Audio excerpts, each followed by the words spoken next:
Hi guys, নিয়ে যাচ্ছি আমরা এখন যাচ্ছি চন্দ্রে কি বন্দে বাহার চর। বন্দে পাহাড় চর।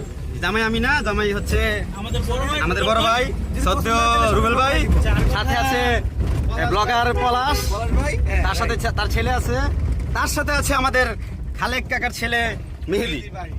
অবশ্য বিয়াতা, সে বিয়াতা। আমাদের তার পিছনে আছে আমাদের ছয়েদ কাকার ছেলে জি, সৌরভ। আচ্ছা, আগামীতে ইনশাআল্লাহ ওর উইকেটটা করবে। ও আচ্ছা। তারপর আছে শাকিল, আলহামদুলিল্লাহ। তারপর আছে শাওন। জি জি, এখন আমরা মেয়েদিকে কিছু বলার জন্য, পূরণ করে। মেয়েদিকে কিছু বলার জন্য অনুরোধ করা হলো। বলেন জি, বলেন। ওকে, বলেন। আজকে আমাদের রুবেল ভাইয়ের জি, এই রাখো, এখন রাখি।